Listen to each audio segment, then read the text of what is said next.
এরপর যে খবরের দিকে নজর রাখবো, বিজেপি প্রার্থী জগন্নাথ সরকারের বিরুদ্ধে পোস্টার।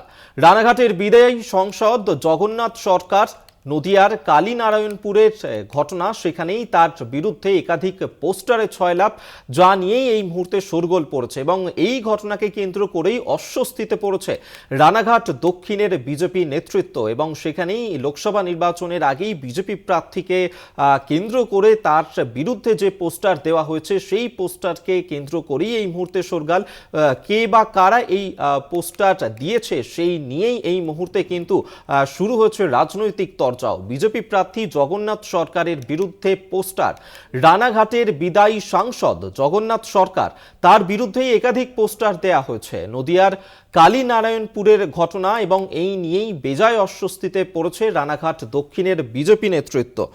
আপনাদেরকে জানিয়ে রাখবো, রানাঘাট লোকসভা কেন্দ্রে প্রার্থী ঘোষণা করেছে ইতিমধ্যেই বিজেপি এবং গতবারের জয়ী সাংসদ জগন্নাথ সরকার, তাকে সেখানে প্রার্থী করেছে বিজেপি। এবং সেই ঘটনার পরেই এবার জগন্নাথ সরকারের বিরুদ্ধে একাধিক পোস্টার সেখানে দেওয়া হয়েছে। দুর্নীতিগ্রস্ত, চরিত্রহীন একাধিক বিষয় উল্লেখ করা হয়েছে তার বিরুদ্ধে এই পোস্টারে, এবং সেই পোস্টারের ছবি এই মুহূর্তে তুলে ধরছি আপনাদেরকে। যদিও কে বা কারা এই পোস্টার দিয়েছে সেই নিয়েই কিন্তু সেখানে রাজনৈতিক শোরগোল শুরু হয়েছে। পিন্টু বণিক এই মুহূর্তে আমাদের সঙ্গে টেলিফোনে রয়েছেন প্রতিনিধি। পিন্টু, এই যে জগন্নাথ সরকার বিজেপি যাকে প্রার্থী করেছে তার বিরুদ্ধে একাধিক পোস্টার দেওয়া হয়েছে, সেখানে কে বা কারা এই পোস্টার দিল তার বিরুদ্ধে এখনো পর্যন্ত কিছু জানা গেছে?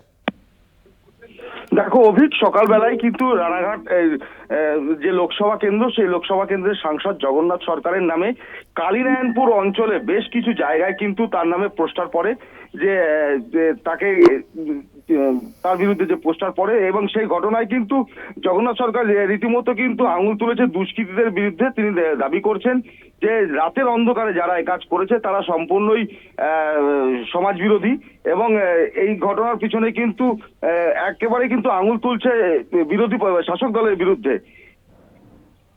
স্থানীয়রা যেটা দাবি করছে যে কে বা কারা রাতের অন্ধকারে এই কালীনারায়ণপুর অঞ্চলের বেশ কিছু জায়গায় রানাঘাট লোকসভার যিনি সাংসদ জগন্নাথ সরকার, তার নামে কিন্তু পোস্টারটা দেখতে পায় স্থানীয় লোকজন।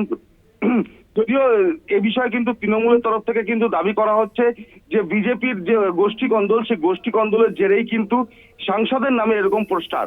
অভিক, ধন্যবাদ তোমায়। পিন্টু বণিক আমাদের সঙ্গে টেলিফোনে ছিলেন প্রতিনিধি। অর্থাৎ রানাঘাটের বিদায়ী সাংসদ জগন্নাথ সরকার, যাকে বিজেপি প্রার্থী করেছে এবং তাকে কেন্দ্র করেই এই ধরনের পোস্টার পড়েছে সেখানে। এবং এই বিষয়েই জগন্নাথ সরকার তিনি ঠিক কি বলেছেন, কি প্রতিক্রিয়া তার শোনাবো। আপনার বিরুদ্ধে কালীনারায়ণপুরে পোস্টার পড়েছে, এই বিষয়ে আপনি কি বলবেন? দেখুন, রাতের অন্ধকারে যারা পোস্টার মারে তারা কারা? চোর, ডাকাত, কাটমানিখোর, ধান্দাবাজ, গুন্ডা, মিথ্যাবাদী, যারা মানুষকে দেখে ভয় পায়। এই ক্রিমিনাল সমাজ আজকে কোথায় আছে পশ্চিমবাংলার মানুষের জানা আছে এবং সারা ভারতবাসী জানে, এরা সবাই চিনে। তাই যারা দিনের আলোয় পোস্টার মারতে ভয় পায়, রাতের অন্ধকারে কেন করছে এটা? যে আমার জনপ্রিয়তায় তারা ভয় পেয়েছে বলেই এটা করছে। সর্বোপরি রেকর্ড বলছে যে জনতা এখানে নদিয়া দক্ষিণ জেলায় আমার সঙ্গে আছে। আমি এখানে বিজেপিকে ধ্বংস করার কোনো প্রশ্নই নেই। বিজেপি আমার পোস্টেরও মোহ নেই। রাজ্যের দায়িত্ব না নিয়ে বুথ থেকে শুরু করে নদিয়া দক্ষিণ জেলাকে সাজিয়েছি। তার ফলে লোকসভায় প্রথম সর্বকালীন রেকর্ড ভোটে আমাকে জিতিয়েছে, যে আগে স্বাধীনতার পর কেউ কোনোদিন কোনো সাংসদ এই কেন্দ্র থেকে এত ভোটে জিততে পারেনি। যেখানে আমাদের একজন পঞ্চায়েত সদস্য ছিল না, একজন কমিশনার ছিল না, তাই এত ভোটে জয় দেখে তৃণমূল হতভম্ব হয়ে গেছিল। তারপরেও আমরা দেখেছি বদনাম করার একসময় চেষ্টা করেছে। চেষ্টার পরেও আমরা শান্তিপুরে যেমন অজয় দে অপরাজীয় এবং দাদা ছিল অসমঞ্জদের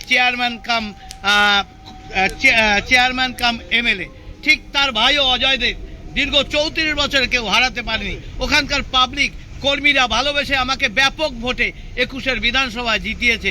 এবং তার সহ আমি যে সাংগঠনিক সংগঠন ভিত মজবুত করেছিলাম, আর সেই এরিয়ায় 8টি বিধানসভায় 8-0-তে তৃণমূলকে হারিয়েছি।